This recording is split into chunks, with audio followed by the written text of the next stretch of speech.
Donc bonjour à tous, bienvenue au Palais de la Découverte pour cette animation sur le cœur. Donc on va s'intéresser à cet organe. C'est pas un os, hein, on est d'accord. Qu'est-ce que c'est comme type d'organe? Un muscle, en effet, plein ou creux? Plein ou creux? Creux, c'est une pompe. Hein. C'est une pompe grosse comment? Comme votre poing. Fermez le poing. Voilà. Je vais vous faire circuler une maquette dans un instant. Une maquette, la voilà. Hein. Vous pourrez l'ouvrir, hein, voir comment c'est fait à l'intérieur, hein, avec tous les vaisseaux, on va voir ça rapidement. Hein, donc là, sur le schéma, c'est un cœur face à vous, avec les principaux vaisseaux. Hein, bras gauche, bras droit, les vaisseaux pour aller vers la tête, hein, bien sûr. Et puis ici, ce muscle, cette pompe à sang, hein, qui par ses contractions permet de faire circuler le sang dans tout le corps. Alors avec une certaine pression, d'ailleurs, tenez, vous connaissez sûrement quel est l'animal dont la pression artérielle est 5 fois la nôtre pour envoyer du sang loin en haut dans la tête. La girafe. 62 tensions, je ne sais pas si ça vous dit quelque chose, nous on est à 12, hein, voilà. Donc 5 fois plus, 5 fois 12, hein, 60 hein, aux dernières nouvelles. Ici, on va écouter d'ailleurs le bruit que ça fait, puisque ça fait du bruit. Hein, donc là, pour tous les volontaires, j'ai un petit micro qu'on appelle un cardiophone. Hein, pas besoin de se déshabiller, rien. Hein. On va écouter le bruit que ça fait.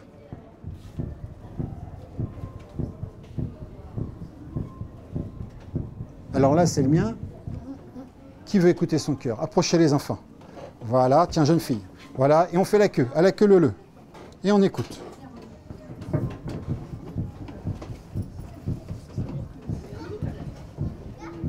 Combien de bruit on entend?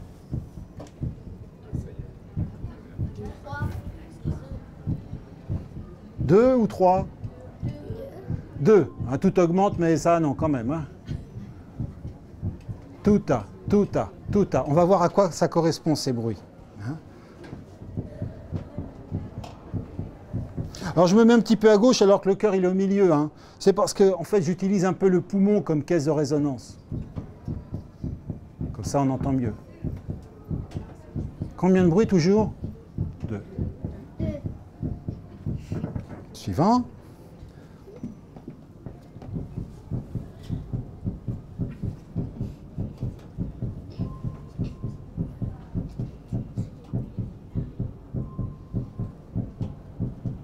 Voilà, suivant. C'est une candidate.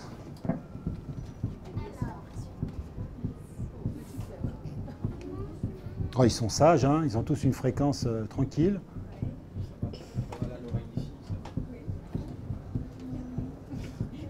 Voilà, suivante.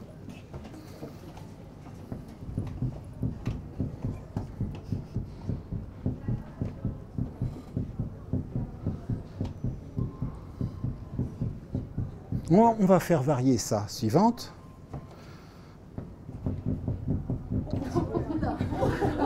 Ouais, on va ralentir. Arrête de respirer. Bloc.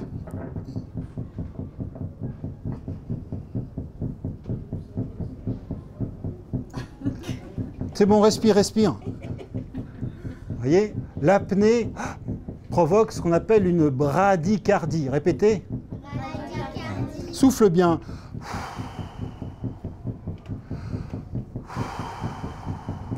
Lentement, profondément. Ça permet de faire baisser la fréquence cardiaque, hein, de bien souffler pour se relaxer. Il y a beaucoup de techniques de relaxation qui utilisent la respiration. Merci, jeune fille. Suivante.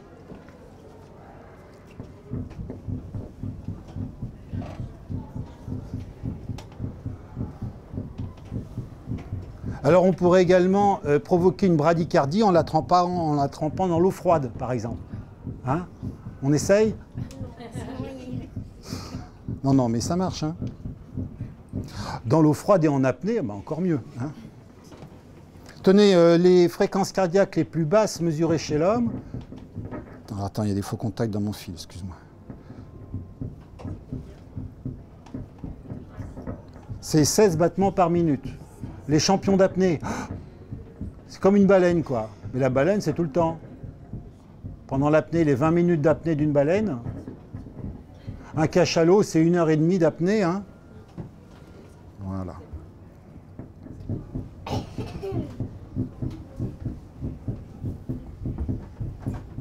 Alors là, c'est la fréquence de repos, d'accord? Le repos. Bah tiens, on va changer ça maintenant. On va provoquer une tachycardie. Elle n'est pas inquiète apparemment, hein? Sinon ça aurait accéléré justement. Alors il y a différentes façons de provoquer une tachycardie. Le stress, en effet. Ah! Non, même pas peur. L'émotion, le sport. Tiens, tu vas faire du sport, d'accord? Bon.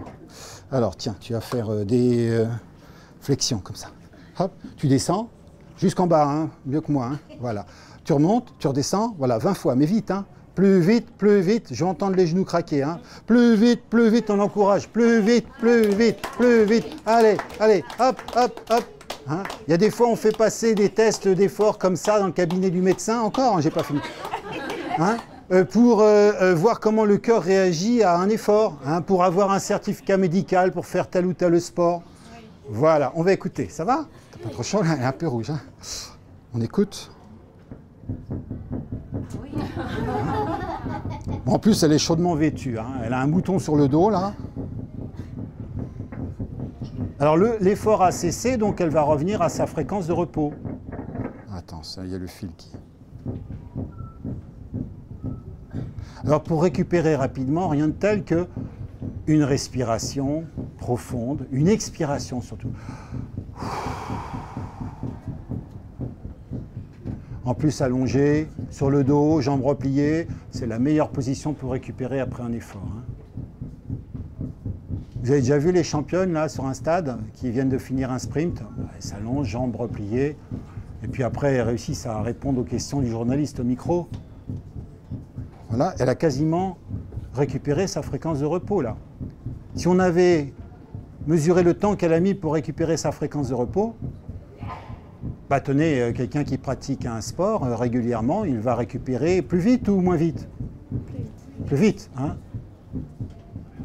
Un cœur peut se développer comme un muscle, hein, c'est un muscle creux. Voilà. Merci, on l'applaudit bien fort. Hein. Ah si, tiens, on a écouté ton cœur, toi? Reviens, jeune fille. Si, on va écouter le cerveau. Parce qu'on a écouté là les bruits du cœur. Maintenant, on va écouter le cerveau. Vous êtes prêts? Bouge pas. Tiens-moi le fil un petit peu, comme ça. Voilà.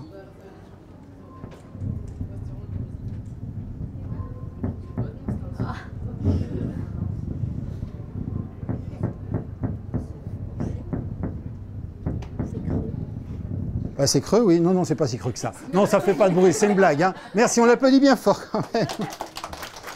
Allez, vous êtes passé à côté d'un, hein. La moitié d'un du moins. C'est l'hémisphère gauche ou droit d'après vous? Droit, perdu. Tu avais une chance sur deux. Hein. Eh bien, dedans, il y a des ventricules. Il y en a 4. Il y en a combien dans le cœur? 2. 2 ventricules et 2 oreillettes. Hein, on va voir ça. 4 ventricules. Par contre, ce n'est pas du sang dedans, c'est un liquide qui circule la nuit pour laver le cerveau, le débarrasser de ses déchets. Ça prend un certain temps, comme genre programme de machine à laver. Ça dure combien de temps une machine à laver? Ouais, un programme normal, quoi. Hein. On ne va pas faire des économies. Hein. Combien? 1h30. Allez hop, 1h30. Eh ben voilà. Alors le cerveau, c'est pas 1h30, c'est toute la nuit. Hein. Pendant votre sommeil, hein, donc à vos âges, 10 heures nécessaires. Hein. Les ados, peut-être, oui, non, pas 5, non, ça suffit pas, c'est sûr. Hein. Hein, donc, s'il y a un manque de sommeil, ben, ça veut dire quoi? Que le cerveau n'a pas fini de se débarrasser des déchets. On se lève le matin, il y a encore des déchets dans le cerveau. Il ne faut pas compter qu'il fonctionne de façon correcte. Hein. Il a besoin vraiment de tout ce temps de lavage. Hein. Ça sert entre autres à ça, hein, le sommeil, hein, à se débarrasser des déchets grâce à la circulation de ce liquide qui quitte les ventricules du cerveau et qui se faufile entre tous les neurones. Alors nous, on va regarder de près ce muscle, 2 oreillettes et 2 ventricules. Alors par convention, on représente en rouge le sang riche en oxygène, en bleu le sang pauvre en oxygène. Bon, le sang il est rouge. Hein. Je ne sais pas si vous donnez du sang. Moi, à chaque fois, d'ailleurs, ils m'ont envoyé un SMS, là, à l'hôpital Pompidou, il faut que j'y aille. Ils me piquent là, je ne regarde pas, j'ai trop peur. Mais je regarde après la poche qui se remplit. C'est quelle couleur? Bah, c'est rouge, foncé, mais rouge. Hein. C'est du sang pauvre en oxygène, c'est du sang qui revient, qui a servi, hein, puisqu'on pique dans la veine là. Hein. Et c'est du sang qui revient, tenez, par cette veine-là, la veine cave supérieure. Si le sang revient des jambes, il revient par la veine cave inférieure. Ça arrive dans l'oreillette droite. Qui se contracte? Le sang passe dans le ventricule droit. Qui se contracte? Il ne faut surtout pas que ça remonte dans l'oreillette. Donc là, il va y avoir fermeture d'une valvule ici. Là, ça s'ouvre et le sang est chassé dans l'artère qui envoie le sang jusque dans les poumons. Quel est son nom? C'est l'artère pulmonaire. Là, le sang se charge d'oxygène. Quel est le métal qui se trouve dans nos globules rouges pour donner cette couleur rouge? Le fer. Alors le fer, on ne le fabrique pas, on le mange. Hein. Quels sont les aliments riches en fer? Le foie de porc, oui, plus que le foie de veau d'ailleurs. Encore mieux que le foie. Les lentilles, oui, il y en a, mais c'est le fer d'origine animale qu'on assimile le mieux. Le boudin noir, excellent. Qui mange du boudin? Levez la main. Excellent comme source de fer. Hein. Alors si vous voulez avoir autant de fer que dans le boudin, mangez des coques. Les coques, pas le coq, la poule, hein, les coques, les coquillages. Hein. Dans la liste, ils m'ont donné une fois à l'hôpital Pompidou la liste des aliments riches en fer parce que j'en avais plus assez dans le sang. Ils m'ont renvoyé chez moi, ils m'ont dit repasser dans un mois ou deux. Et tenez, voilà une liste. Bon, j'ai pas tout mangé, hein, parce qu'il y a une sacrée liste. Mais j'ai été surpris de voir que les aliments les plus riches en fer, ce sont des coquillages.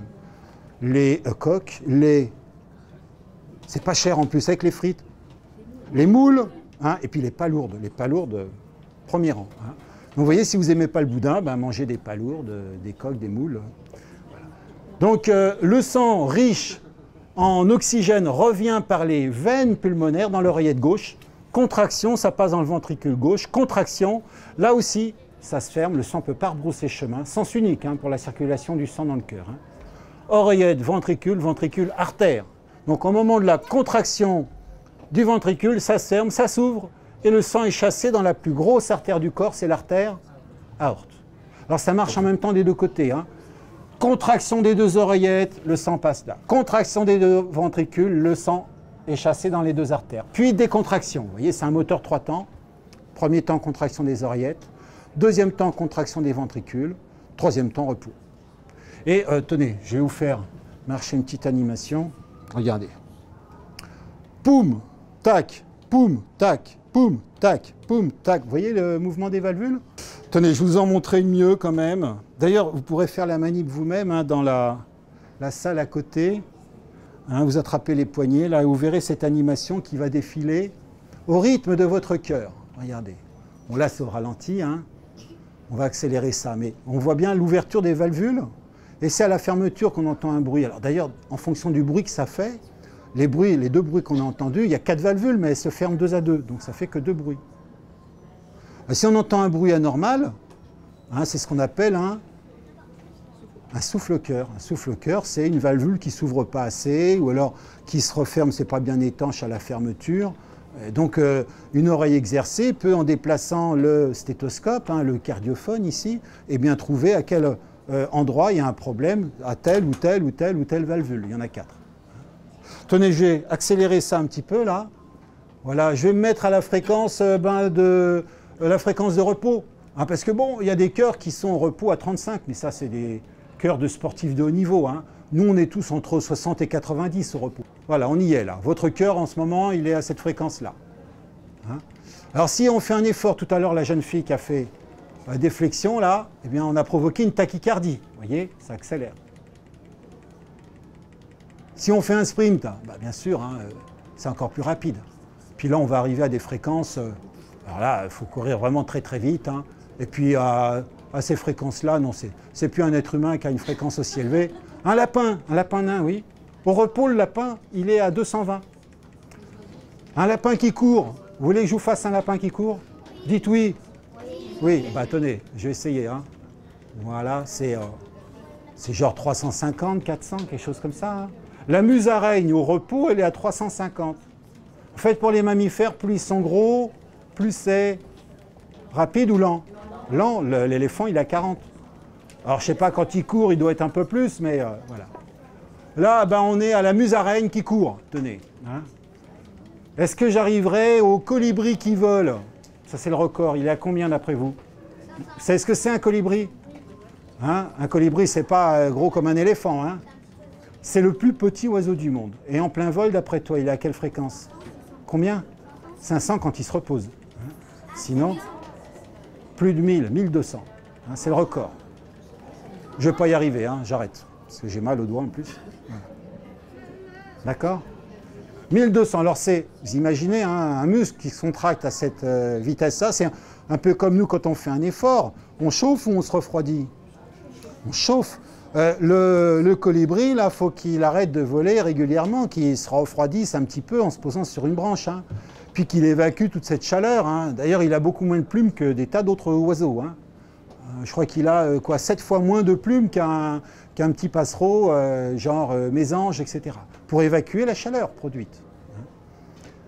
Bien, donc là, on a vu que les valvules, vous voyez, les valvules, en fait, voilà, à l'entrée de l'artère pulmonaire, à l'entrée de l'artère aorte, elles sont en 3 parties. Chaque partie, c'est ce qu'on appelle une cuspide. D'après vous, c'est une valvule bicuspide ou tricuspide? Tricuspide. Hein.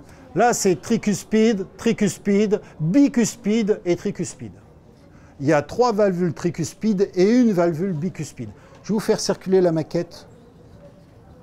Vous l'aurez en main dans un instant. Hein. Vous pouvez l'ouvrir et vous verrez justement les valvules tricuspides.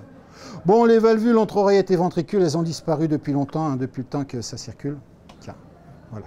Tu regardes bien et puis tu passes à ton voisin. Avez-vous des questions sur tout ce qu'on vient de voir pour l'instant? Oui? Pourquoi est-ce que plus les animaux sont petits, plus leur cœur bat? Les mammifères, les oiseaux sont des animaux qui produisent de la chaleur et qui maintiennent comme ça leur activité. Hein, donc, dès l'instant qu'ils ont une activité physique, les muscles qui se contractent ont des gros besoins en oxygène. Hein, et ça, c'est possible grâce à une circulation sanguine et une ventilation également pulmonaire plus grande. Donc, on constate que chez tous les mammifères et les oiseaux, hein, il y a un rapport inverse entre la taille et la fréquence cardiaque et respiratoire. Et puis pour un mammifère de notre taille, voilà, on est à peu près à cette variation entre 60 et 90 de fréquence cardiaque. Plus les animaux sont petits, plus ils ont tendance à, à perdre de l'énergie. Par exemple, une musaraigne, il faut qu'elle mange son propre poids chaque jour. Un éléphant, il ne va pas manger son propre poids chaque jour. Mais la musaraigne, justement, si elle ne mange pas son propre poids chaque jour, eh bien, elle perd tellement d'énergie par sa faible surface, son petit volume, qu'elle est obligée de compenser ses pertes par une alimentation très importante. Donc elle a un métabolisme extrêmement rapide et une longévité très réduite. Toutes les petites bêtes, elles vivent très peu de temps. Les petits mammifères, les petits oiseaux ont une longévité très réduite, parce qu'ils brûlent la chandelle par les 2 bouts, en quelque sorte. Alors que tous les gros oiseaux, les gros mammifères, ce sont eux qui ont les longévités les plus importantes. Dans un instant, sur l'un d'entre vous, adulte, volontaire, on va faire un électrocardiogramme. Je vais poser juste 2 électrodes, 2 électrodes sur les poignets. Je ne vais pas vous demander de vous dévêtir, mais si on fait un vrai électrocardiogramme, pardon, on installe 10 électrodes. 6 sur la poitrine, 2 au poignet, ou plutôt vers les épaules, là, et puis 2 aux chevilles, hein, pour un vrai ECG. Là, je ne suis pas médecin, ce n'est pas un vrai ECG, mais on va installer juste 2 électrodes en surface. Involontaire. Monsieur, très bien. Approchez, vous allez vous installer, vous allez voir, il y a un fauteuil très confortable. Puis on va enregistrer un tracé qui ressemble à peu près à ça. Hein. Voilà. Installez-vous. Caméra infrarouge. Voilà. Hop là. Vous allez voir monsieur, puisque on a une petite caméra qui marche même dans le noir. Retroussez vos 2 manches, monsieur, s'il vous plaît. Je vais installer 2 électrodes aux 2 poignets, puis un capteur de pouls sur l'index pour capter le pouls. Vous avez déjà pris votre pouls? Hein, vous comprimez l'artère, vous savez, les os du bras. Là, c'est... Comment s'appelle l'os du bras, là? C'est pas utérus, hein? Humérus, oui. Et puis là, les 2 os de l'avant-bras, c'est radius et cubitus. Voilà, il y a l'artère humérale qui se divise en 2, l'artère radiale, c'est elle qu'on comprime. Hein, comprimez pas l'artère cubitale, mais vous pourriez aussi. Hein. Voilà. Et on sent passer sous ses doigts, voilà, ça se dilate un petit peu. Mettons 25 en 20 secondes, ça ferait combien comme fréquence cardiaque?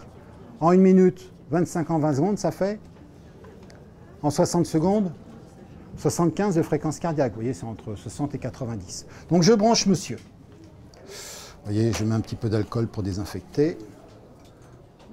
Voilà, c'est bon. Toc. Et puis je vais vous mettre le capteur de pouls au bout de l'index droit. Vous voyez, ici. Voilà, droit. Hop. Voilà. Alors l'appuie-tête, je vais peut-être le remonter. Vous êtes assez grand. Comme ça, c'est mieux. Ça va, très bien. Et je vous donnerai votre tracé après. Hein.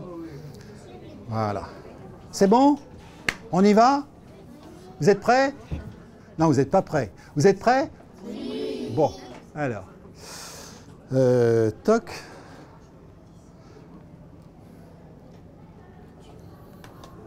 On va changer de chaîne. Donc on va voir voilà, des ondes là, P, Q, dans l'ordre après, R, S, T. On va surtout s'intéresser à l'onde T. Toc, toc, toc, hop, et voilà, c'est bon. Eh bien, c'est parfait. Alors, tout en haut, on a l'électrocardiogramme. Vous voyez, PQRST, PQRST, PQRS, flûte, et T. Hein, voilà tout un cycle cardiaque. Contraction des oreillettes, contraction des ventricules, repos. Et ça recommence. Une vraie pendule. Hein. Voilà. Là, c'est le capteur de pouls. Hein. Là, c'est les battements par minute, la fréquence cardiaque. Calculé d'après, alors vous voyez monsieur, en fait monsieur il court, il fait 35 km par semaine, donc il a une fréquence lente. Il y a une bradycardie, en dessous de 60 on parle de bradycardie.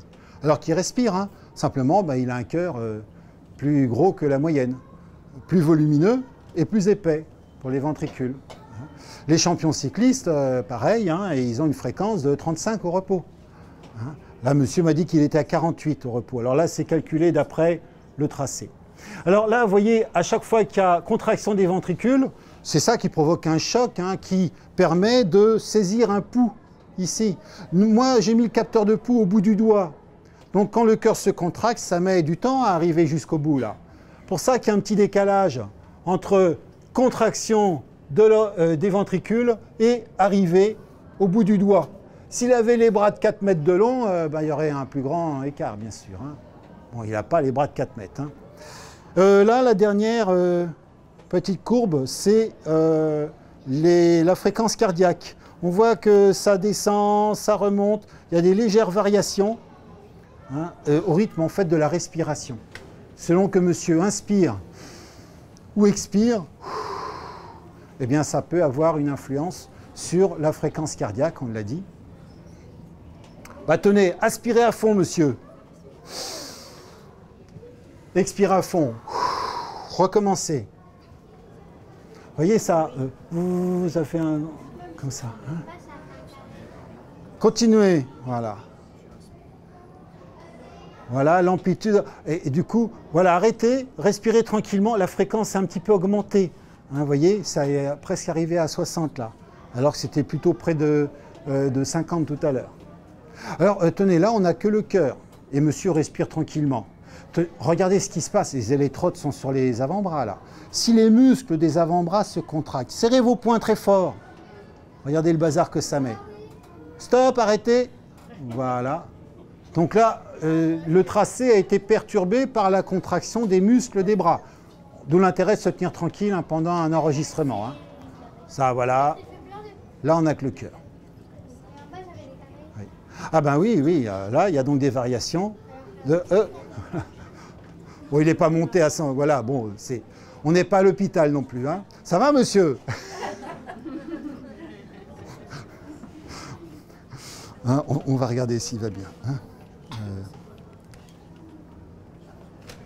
Bon, ça va. Hein. Si on l'avait vu comme ça, bon là, j'aurais eu un problème. Voilà. Ben oui, on a un cœur, bon, qui a son rythme, mais il y a des nerfs qui arrivent au cœur. Il y a des nerfs qui accélèrent, d'autres qui freinent. Tout à l'heure, quand la jeune fille a fait une apnée, c'est le nerf qui a freiné, hein, qui a provoqué la baisse de la fréquence cardiaque. Un nerf qui freine, tenez, il ne faut pas qu'il freine trop fort. D'ailleurs, imaginez, vous êtes sur la plage, au soleil, vous avez mis de la crème hein, quand même. Hein. Et puis, voilà que vous allez vous baigner d'un coup d'un seul, sans aucune préparation, vous jetez la tête dans l'eau froide. Qu'est-ce qui se passe?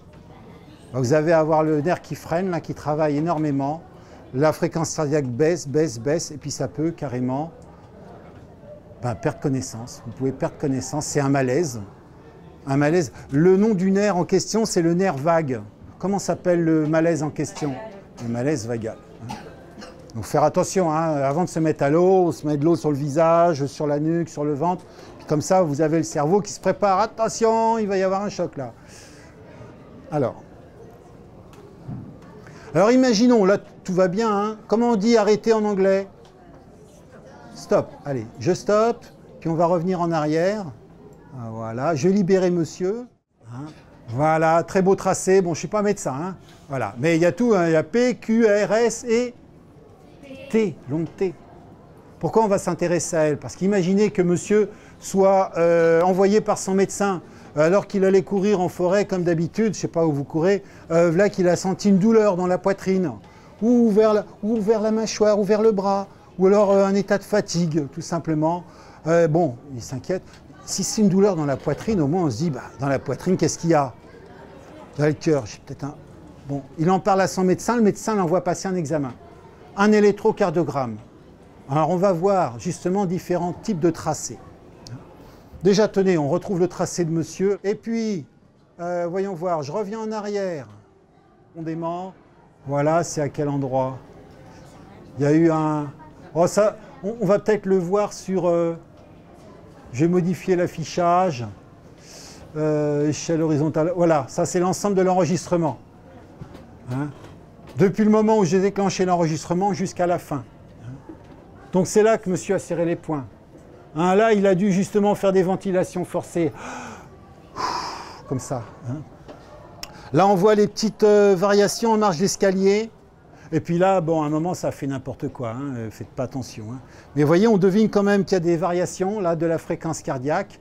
À l'inspiration, vous avez le cœur qui accélère légèrement. À l'expiration, le cœur qui ralentit. Pour ça, quand on veut récupérer vite après un effort, quand on veut déstresser, avant de passer à la télé, etc., tous les gens qui viennent en direct à une émission de radio ou de télé, ils font des exercices de relaxation, genre... voilà. Expiration profonde. Et ça fait augmenter ou baisser la fréquence cardiaque, d'après vous? Baisser, hein, pour se calmer. Vous voyez cette onde T? Bien, imaginez que quelqu'un passe un enregistrement, un électrocardiogramme, parce qu'il avait une douleur dans la poitrine à chaque fois qu'il faisait un effort physique. Alors tenez, avant de voir ça, donc on a vu une contraction des oreillettes, il y a un vocabulaire particulier pour ça, hein, systole auriculaire. Contraction des ventricules, c'est la systole ventriculaire. Et la décontraction, la diastole. Quand on mesure la tension artérielle, hein, en comprimant le bras, vous pouvez le faire en libre service, hein, vous mettez le bras entier, hein, ça va comprimer l'artère humérale jusqu'à ce que le sang ne puisse plus passer. Ça vous permet de mesurer la pression systolique. Après, ça se dégonfle et ça permet de mesurer la pression diastolique. Ça donne deux nombres. 12, 8 par exemple. Enfin là-bas, la machine donne les résultats en millimètres de mercure. Donc ce sera 120, 80 par exemple. Après, en fonction de votre sexe, de votre âge, eh ben, y a des valeurs différentes, hein, bien sûr. Bon, la machine n'est pas très fiable non plus. Hein. Faites plusieurs mesures, faites la moyenne. Tenez, donc voilà grossièrement un cœur. En jaune, j'ai représenté les pacemakers. Tout le monde en a deux. C'est un muscle automatique. Hein. Même si on sectionne les nerfs qui freinent, qui accélèrent, le cœur continue de se contracter tout seul. C'est le seul muscle à faire ça. Hein. Dans le temps, quand j'étais en terminale, il y a longtemps de ça, on faisait un TP, une séance de travaux pratiques, le cœur de grenouille. Alors la grenouille, on retirait le cœur, on mettait ça dans un verre d'eau à côté, et il y avait le cœur qui continuait à battre comme ça. Pas pendant des heures, hein, mais la grenouille était là, le cœur était là, et le cœur continue à battre. C'est un muscle automatique. Alors qu'est-ce qu'on a enregistré? On a enregistré à peu près ça, hein, pour monsieur.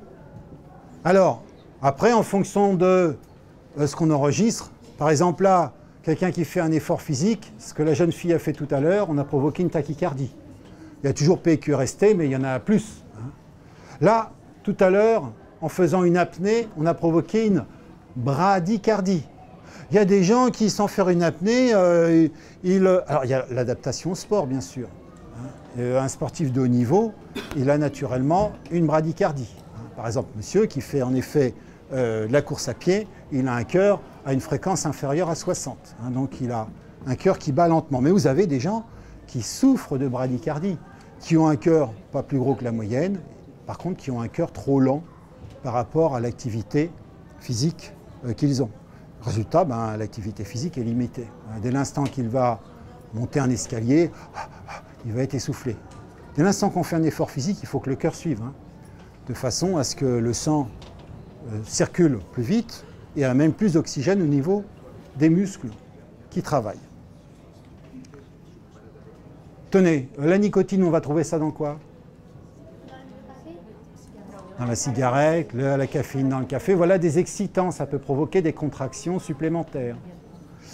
Voilà les extrasystoles. Tenez, voilà ce que je voulais vous montrer. Donc mettons qu'au lieu d'avoir l'onde T dirigée vers le haut, c'est normal, là l'onde T est dirigée vers le bas.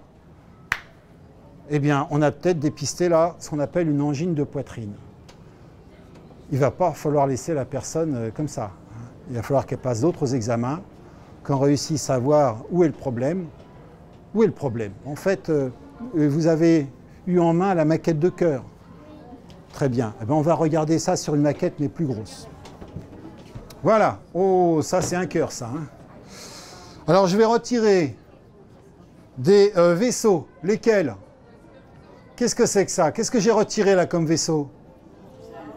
L'artère aorte et l'artère pulmonaire. Du coup, on voit bien les valvules. Bicuspide ou tricuspide?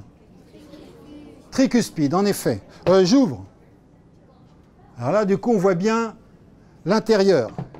Vous voyez ici, le ventricule gauche, c'est le plus costaud, le plus épais. C'est lui qui envoie du sang dans tout le corps. Donc, très épais. Et là, on voit la valvule bicuspide entre oreillette et ventricule gauche. Voilà, ça va, elle n'est pas trop abîmée. Et de l'autre côté, ici, le ventricule droit. Vous voyez, par contre, lui, il n'est pas épais. Lui, quand il se contracte, il envoie du sang jusqu'où? Jusqu'aux poumons. Les poumons sont à côté. Ils sont à la même hauteur, ils n'ont pas besoin d'avoir un muscle puissant pour envoyer du sang jusqu'au poumon. Donc là, ça marche en basse pression, alors que là, ça marche en haute pression. Si on perçoit un pouls ici, c'est grâce au ventricule gauche. Waouh! Valvule bicuspide, valvule tricuspide. Oh là, elle a souffert celle-là. Alors, vous voyez ici, c'est un muscle, ça travaille énormément. Donc, comme tout muscle, il a besoin d'énormément d'oxygène. L'oxygène est transporté par le sang, et le sang doit circuler dans ces vaisseaux-là. Attention, ce sont les vaisseaux du cœur qui font tout le tour. Vous voyez, c'est branché sur l'artère aorte, là. Alors, ces vaisseaux font le tour du cœur, ce qu'on appelle des vaisseaux coronariens. Des vaisseaux coronaires, en rouge, artère coronaire, en bleu, veine coronaire. Alors, il y a une artère coronaire, vous voyez, qui va vers la pointe du cœur. Puis, il y en a une autre là qui démarre d'ici et qui fait le tour. Là. Voilà, et ça se ramifie tout ça. Comme ça, toutes les différentes parties du cœur sont approvisionnées en oxygène, en nourriture, transportées par le sang. Mais imaginez qu'il y a un bouchon de graisse là qui se forme par ici, mettons. Ici, vous avez donc le diamètre interne qui est un petit peu rétréci. Le sang, il a du mal à passer. Alors, ça va au repos, le cœur, il bat lentement. Donc, il y a assez de sang qui passe, mais dès l'instant qu'on fait un effort physique, on court, par exemple, on monte les escaliers au 15e parce que l'ascenseur est en panne, eh bien, il y a tachycardie, le cœur accélère. Mais comme il y a un petit rétrécissement à cet endroit-là, eh bien, il n'y a pas assez de sang qui passe. Donc, pas assez d'oxygène qui arrive jusque-là. Et là, ça fait quoi? Une douleur. Une douleur dans la poitrine, mais parfois, pas que dans la poitrine. Des fois, ça peut être une douleur ailleurs. Je vous l'ai dit, ça peut être une douleur vers le bras. Et dans ce cas-là, qu'est-ce qu'on fait? À l'endroit où l'artère est rétrécie, on va amener un petit ballon, on va le gonfler et dilater l'artère. La personne n'est pas endormie complètement. On l'anesthésie un petit peu par ici. Comme ça, on peut rentrer un tuyau très très fin dans l'artère radiale. On remonte l'artère humérale. On arrive dans l'artère aorte. Et puis on passe dans l'artère coronaire. Alors pour voir ce qu'on fait, j'ai vu ça à l'hôpital Pompidou, hein. Le chirurgien, il a un écran, il fait une radiographie en même temps, et il arrive à voir les os bien sûr, mais surtout, il arrive à voir l'intérieur des vaisseaux sanguins parce qu'il injecte un produit. Hein. Comme ça, on voit bien si un endroit s'est rétréci. Donc là, ben, il amène un petit ballon, il dilate et il laisse un petit ressort sur place. Comment ça s'appelle ça? Vous connaissez le petit ressort? Un stent. Tout va bien. Imaginez, vous ne faites pas ça. Une douleur dans la poitrine, hop. Mais ça passe. Quand j'arrête de courir, j'ai plus mal. Bah, j'arrête de courir, je range les baskets, je les revends sur eBay. Et puis le temps passe. L'artère est de plus en plus rétrécie de mois en mois. Puis un jour, il y a un petit caillot de sang qui se balade, qui reste coincé. Et là, ça peut être très lourd de conséquences. Imaginez, vous vous promenez dans Paris, il y a une personne qui s'effondre là, sur la chaussée. Vous faites quoi? Ah, vous allez un peu vite là. Hein? Voilà, très bien. Tiens, jeune homme, arrive, on va faire une expérience. Voilà. T'as quel âge? 13 ans. 13 ans. On va dire qu'il a 53 ans. 53 ans. Bah oui, allez, hop. Hein. 53 ans. Est-ce que tu fumes? Un paquet par jour. Dis oui, dis oui.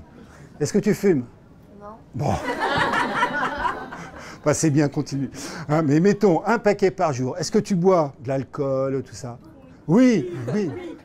Enfin, on va dire qu'il cumule tous les risques. Hein. Alcool, tabac, vous en connaissez d'autres encore? Ah, drogue. Bah oui, alcool et tabac, on vient de le dire. C'est de la drogue. Nourriture grasse, sucrée, salée. Sucrée, hein, on oublie le sucre. Hein. À la limite, c'est peut-être plus important que la nourriture grasse. Hein. Alimentation complètement déséquilibrée. Hein. Les haricots verts, tu sais ce que c'est? Non, il ne sait pas. Hein, il n'a jamais mangé. Hein. Voilà. Donc, oui, vous l'avez dit, hein, on ne va pas faire de pub. Donc, alimentation déséquilibrée, comme c'est pas possible. Alcool, tabac, du sport? Jamais. Et puis stressé, regardez-le, les stressés, ils tremblent. Hein. Bon, mettons, résultat, il a fait un massage, il a fait un malaise cardiaque, il est inanimé sur la chaussée. Ferme les yeux, on va dire que tu es inanimé sur la chaussée, mais tu restes debout. Hein. C'est une simulation, hein, d'accord? Donc, en effet, vous avez raison, jeune fille, s'il y a quelqu'un comme ça qui s'effondre sur la chaussée, on ne va pas passer à côté en disant, non, on va se pencher sur lui, qu'est-ce qu'on va faire? Voilà, déjà, ferme les yeux. Monsieur, monsieur, oh, monsieur, ouvrez les yeux, monsieur. Serrez-moi les mains. Ferme les yeux, garde les yeux. On va dire que t'es mort, d'accord? Hein, voilà. Ah, pas de réaction, il est vraiment inconscient. Hein. Qu'est-ce qu'on fait après? Tu vas un peu vite là. Mais tu demandes à quelqu'un en effet d'appeler les secours. Quel numéro? Le 15, excellent. Alors après, on va regarder s'il respire. Hein. On lui penche la tête en arrière, la bouche va s'ouvrir. Voilà, ou il ne s'ouvre pas, c'est pas grave, il a des trous de nez. Hein. Puis on écoute. Puis on regarde en même temps le ventre. Hein. S'il respire, on verra bien, ça bouge, on sentira un courant d'air. Hein. Oh, il a l'air de respirer. Alors, quand on vérifie la respiration, combien de temps on prend? 1 heure ou 2? 3 heures? Non, 10 secondes, malheureuse. 10 secondes. Hein. Alors, mettons... Chut, alors, il rigole, ça veut dire qu'il respire. Ça veut dire que le cœur bat. Tout va bien. Mais mettons qu'il ne respire pas. Qu'est-ce qu'on fait? Massage cardiaque, c'est là qu'on va commencer. Alors, t'es prêt? Non, je blague, assieds-toi. Tiens, je continue sur le bonhomme. On va dire que c'est lui, là, t'es cloué au mur, regarde. Hein. Et on va commencer un massage cardiaque. Hein. Les secours vont arriver, on les a appelés, on a fait quel numéro? Voilà. De toute façon, ils ne vont pas vous lâcher. Ils vont demander où c'est qui, qu'est-ce que vous faites, etc. Ben voilà, hein, c'est quelqu'un d'autre qui... Et vous faites en effet un massage cardiaque. Ça se fait par à gauche, hein. Là, voilà, c'est au milieu, hein. Et on va masser. Hein. Il faut avoir déshabillé un petit peu, bien sûr, c'est mieux. Hein. Voilà. On va masser combien de fois? 10. Tout augmente. Allez-y. Jusqu'à qu'on entend le cœur qui bat. Ah bah oui. C'est 30. 30 compressions. Hein. 30 compressions, mais on va faire un peu de bouche à bouche. Combien de fois? 2. Et après, on recommence combien? 30. Et on va alterner comme ça, 30 et 2. Voilà. Et les secours, bah, ils sont en route, ils vont arriver. Hein. Là, on est dans le 8e, ils mettent 8 minutes en moyenne à arriver. Hein. Puis en plus, on a des pompiers. Là. Tout établissement accueillant du public à des personnes capables d'intervenir. Et puis on a également, tenez, des appareils. Ça, il y en a souvent un peu partout. C'est la loi en plus dans les établissements accueillant du public. Vous demandez, même dans la rue, dans le gymnase où vous faites du sport, il y a ce genre d'appareil. Comment ça s'appelle? Je vais aller en chercher un là, tenez. Bon, c'est un vieux de formation, mais ça permet de voir. Alors, vous dites, oh, je ne sais pas m'en servir. Il n'y a pas besoin. Vous l'installez, vous l'ouvrez, il va vous expliquer tout seul. Il n'y a pas un bonhomme dedans, mais c'est une bande enregistrée. Hop, vous voyez, ça s'allume. Je vais le mettre comme ça que vous entendiez bien. Il y en a toujours un qui masse. Dénudez la poitrine du patient et ouvrez l'emballage contenant les électrodes. Dénudez la poitrine du patient et ouvrez l'emballage contenant les électrodes. Enlevez une des électrodes de sa protection plastique. Enlevez une des électrodes de sa protection plastique. Enlevez une des électrodes de sa protection plastique. Placez-la sur le haut de la poitrine nue, comme indiqué. Placez-la sur le haut de la poitrine nue, comme indiqué. Enlevez la seconde électrode de sa protection et placez-la sur le bas de la poitrine nue, comme indiqué. Enlevez la seconde électrode de sa protection et placez-la sur le bas de la poitrine nue, comme indiqué. Mettons que l'appareil mesure ça. Choc conseillé. C'est n'importe quoi là. Chargement de l'appareil. Il n'y a pas de PQRST là-dessus. Déplacez-vous. Choc sera administré dans 3, 2, 1. Choc administré. Vous pouvez toucher le patient maintenant sans danger. Commencez la réanimation cardio-pulmonaire. Administrez 30 compressions. Puis administrez 2 insufflations. Il donne le rythme là.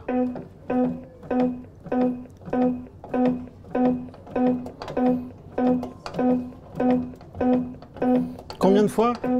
30.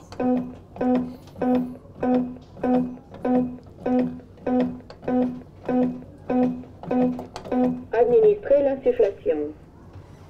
Administrez l'insufflation. Et c'est reparti. Et on arrête quand? Quand on est fatigué? Quand les secours arrivent, en effet. Des fois, c'est l'appareil qui vous demande d'arrêter, je vais refaire une mesure. Il refait une mesure. S'il trouve encore ça, il va envoyer un choc. Selon les appareils, il y en a qui vous demandent d'appuyer sur un bouton. Celui-là, non. Ah, pour que ça colle bien, si c'est un bonhomme qui a plein de poils, il y a un rasoir. Il faut raser, c'est vite fait. Voilà. Alors, s'il n'y a rien, il n'envoie pas de choc. Et s'il y a PQRST, tout va bien, le cœur bat. La respiration, elle a peut-être déjà repris. Et quelqu'un qui est inconscient, le cœur bat et la respiration fonctionne, vous faites quoi? Rien? Enfin, un petit peu quand même. On ne va pas le laisser sur le dos comme ça. Exact, on le met sur le côté. Et comme ça, on surveille sa respiration. S'il respire, le cœur bat, c'est bon. Et on attend qu'il se lève. Ah les secours vont arriver. Et puis si on a tout fait bien, il a plus de 60% de chances de s'en sortir. D'accord? Avez-vous des questions sur tout ce qu'on vient de voir? Pas de questions? Combien de temps ça peut durer un cœur? Combien de temps ça peut durer un cœur? Record à battre. Quel est le record? 130? Non, Jeanne Calment, elle a vécu jusqu'à 120 et 122, je crois, et 164 jours, un truc comme ça. Record à battre. Alors bien sûr, faites pas comme le jeune homme là. Si vous fumez pas, continuez. Voilà. Mais si en effet vous cumulez l'alcool, le tabac, l'alimentation grasse, sucrée, salée, vous êtes dans un groupe à risque. À côté de ça, il y en a qui ont une super hygiène de vie, qui consomment pas d'alcool, pas de tabac, qui font du sport, qui mangent des haricots, enfin tout ce qu'il faut. Et puis qui, voilà, sont plus sensibles à ce genre de problèmes, de bouchons dans les vaisseaux sanguins. Ça peut être dans les vaisseaux autour du cœur, ça peut être des vaisseaux ailleurs. Par exemple, dans le cerveau, comment ça s'appelle quand ça se bouche? Un AVC, 9 fois sur 10, c'est un vaisseau bouché. Une fois sur 10, c'est un vaisseau qui a éclaté. Et vous voyez, c'est un phénomène qui semble inéluctable. Mais bien sûr, s'il y a une hygiène de vie qui n'est vraiment pas là, eh bien, ça peut être plus rapide que prévu. On va s'arrêter là? Pas d'autres questions? Eh bien, je vous souhaite longue vie. Merci d'avoir participé.